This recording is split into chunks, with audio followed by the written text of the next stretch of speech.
Hi hello నమస్తే అండి. అందరు ఎలా ఉన్నారు? బాగున్నారని కోరుకుంటూ మంచి రెసిపీతో మేము ముందుకు వచ్చానండి. నేను మీ Jyotsna. Welcome to my channel house wife kitchen creatives easy recipes అండి. మన సబ్స్క్రైబర్ కోరారండి, బీరకాయతో పొడిపప్పు చూపించండి ఆంటీ అని చెప్పి. నిజానికి నాకు కూడా చాలా ఫేవరెట్ అండి. చూస్తున్న మీలో ఎంతమందికి ఈ బీరకాయ పొడిపప్పు ఇష్టమో తప్పకుండా కామెంట్ చేయండి. చూస్తున్న ప్రతి ఒక్కరు లైక్ చేయడం మర్చిపోవద్దండి. ఇక్కడ చూడండి, నేనైతే 1/2 kg బీరకాయలు తీసుకున్నా. పైన అంతా పొట్టు తీసేసి చిన్న ముక్కలుగా తరిగి పెట్టుకున్నానండి. ఈ స్వీట్ కప్ తోటి 1/2 కప్పు పెసరపప్పు తీసుకున్నాను. దీంట్లో పెసరపప్పు కానీ శనగపప్పు కానీ బాగుంటుంది. నేనైతే ఇప్పుడు ఈరోజు పెసరపప్పుతో ఈ పొడిపప్పు చేయబోతున్నా అండి. స్కిప్ చేయకుండా చివరి వరకు చూడండి, టిప్స్ మిస్ కాకుండా ఉంటుంది. స్టవ్ అయితే ఆన్ చేస్తున్నాను. 2 టేబుల్ స్పూన్ల ఆయిల్ వేస్తున్నాండి. ఆయిల్ ఎక్కువ పట్టదు, కొంచెం వేసుకుంటే సరిపోతుంది. నూనె వేడైందండి. కొన్ని ఆవాలు, కొంచెం జీలకర్ర వేస్తున్నా. పావు టీ స్పూన్ వేసానండి. ఇవి చిట్పట్లాడిన వెంటనే ఉల్లిపాయలు, పచ్చిమిర్చి, కరివేపాకు వేసుకోవాలి. ఒక 3 పచ్చిమిరపకాయలు అండి. కొంచెం స్టవ్ తగ్గిస్తున్నా. 3 పచ్చిమిరపకాయలు చిన్న ముక్కలు కట్ చేశాను. ఒక ఉల్లిపాయ మీడియం సైజ్ది. వెల్లుల్లిపాయలు కచ్చపచ్చగా దంపానండి. ఒక 10 వెల్లుల్లిపాయ రెబ్బలు. తర్వాత కొంచెం కరివేపాకు. దీంట్లో అల్లం వెల్లుల్లి పేస్ట్ కంటే వెల్లుల్లిపాయలు కచ్చపచ్చగా దంపి వేస్తే బాగుంటది. ఒకవేళ వెల్లుల్లిపాయ కూడా ఇష్టం లేని వాళ్ళు ఇంగువ వేసుకోండి. ఎప్పుడు కానీ ఫ్రై కర్రీస్ కానీ పొడి పప్పులు కానీ ఇవి చేసినప్పుడు అల్లం వెల్లుల్లి పేస్ట్ వేయకుండా వెల్లుల్లిపాయ కచ్చపచ్చగా దంపి వేస్తే ఆ టేస్ట్ ఫ్లేవర్ చాలా బాగుంటదండి. మనం అల్లం వెల్లుల్లి పేస్ట్ వేసినాం అనుకోండి, కడాయికి అతుక్కుపోతూ ఉంటది. ఊరికే ఇలా గీరుతూ ఉండాలి. ఎంత గీరినా అడుగంటుతుందండి. అలా అడుగంటకుండా ఉండాలంటే వెల్లుల్లిపాయలు వేసుకోవాలి. ఇలా లైట్ గా మగ్గితే సరిపోతుంది, మరీ ఎక్కువ అవసరం లేదు. ఇప్పుడు ఒక 1/2 టీ స్పూన్ పసుపు వేస్తున్నాను. పచ్చిమిర్చి కారంతో చేస్తున్నాము. కావాలంటే మీరు కారం పొడి కూడా వేసుకోవచ్చండి ఇందులో. నేనైతే ఈరోజు వేయట్లేదు. మీరు కారం ఎంత తింటారో దానికి సరిపోను పచ్చిమిరపకాయలు వేసుకోండి. ఇలా అంతా మగ్గిన తర్వాత, తాలింపు మగ్గిన తర్వాత బీరకాయ ముక్కలు వేసుకోవాలి.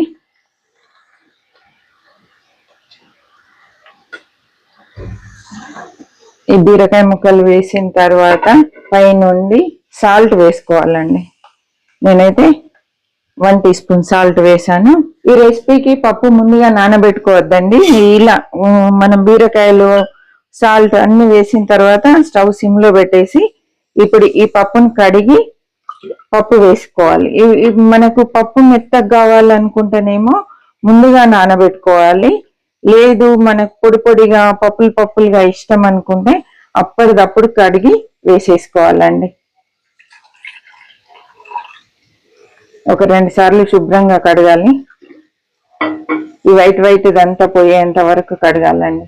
అప్పుడు ఎసిడిటీ కాకుండా, ఇండైజేషన్ కాకుండా ఉంటుంది. చాలా మందికి పప్పు ఇండైజేషన్ అవుతూ ఉంటుంది. అటువంటి వాళ్ళు ఇలా శుభ్రంగా కడుక్కోండి 2-3 సార్లు. ఇంకొకసారి కూడా కడుగుతా. నీళ్ళు వైట్గా వచ్చేంత వరకు కడగాలండి. ఇక చూడండి, వాటర్ ప్లెయిన్ వాటర్ లాగా వచ్చినాయి. ఇప్పుడు నీళ్ళన్నీ తీసేయాలి.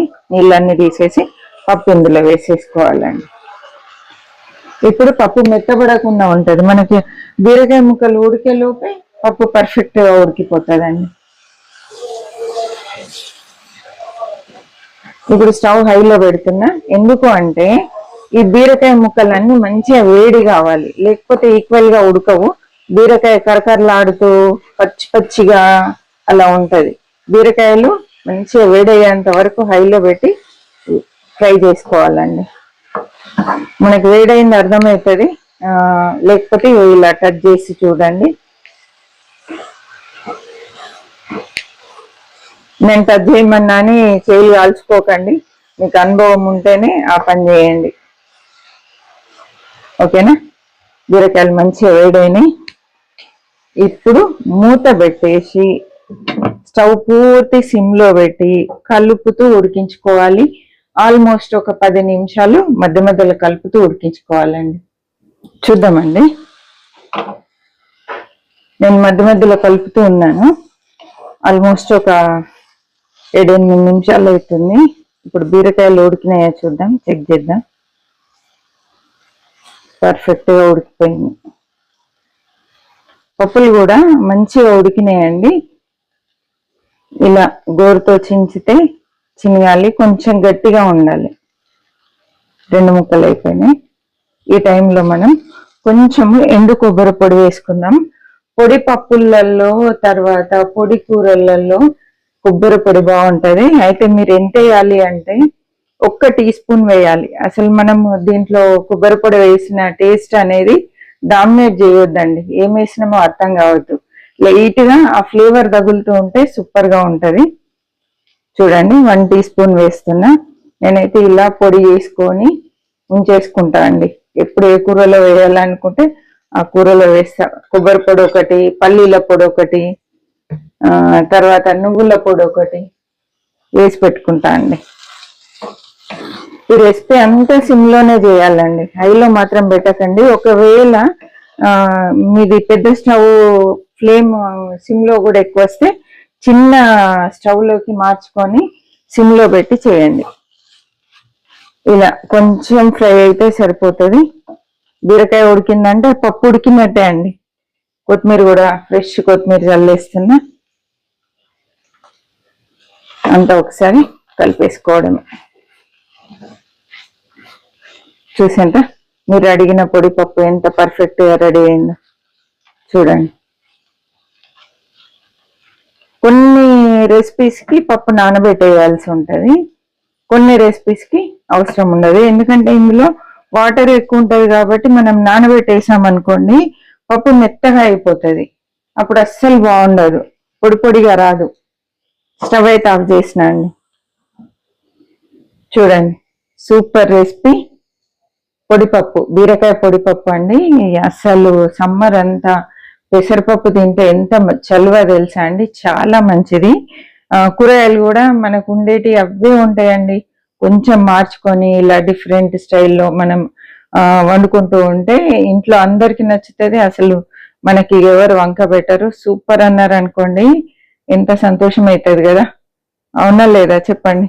మనం పడిన కష్టం అంతా మర్చిపోతాం, వంటతో పడిన కష్టం అంతా మర్చిపోయి ఎంతో హ్యాపీ ఫీల్ అవుతామండి ఇది తిని బాగుంది అంటే. దీనికి కాంబినేషన్ గా నేను పచ్చిపులుసు చేయబోతున్నా అండి. పచ్చిపులుసు బీరకాయ పొడిపప్పు సూపర్ గా ఉంటది. తప్పకుండా మీరు కూడా ట్రై చేయండి. మీకు నచ్చినట్లయితే లైక్ చేయండి, షేర్ చేయండి, సబ్స్క్రైబ్ చేయండి. కొత్తగా చూసే వాళ్ళు ప్రీవియస్ వీడియోస్ చూడండి, నచ్చితే బాగున్నాయి అనిపిస్తే తప్పకుండా సబ్స్క్రైబ్ చేసి మీ ఫ్రెండ్స్ కి రిలేటివ్స్ కి షేర్ చేయండి. ఇంతవరకు నన్ను ఎంతగానో సపోర్ట్ చేస్తున్నారండి. సపోర్ట్ చేస్తున్న ప్రతి ఒక్కరికి థ్యాంక్ యూ సో మచ్ అండి. మరి ఒక మంచి వీడియోతో మళ్ళీ కలుద్దాం. అప్పటి వరకు సెలవు అండి. చివరి వరకు చూసినందుకు థ్యాంక్ యూ సో మచ్ అండి.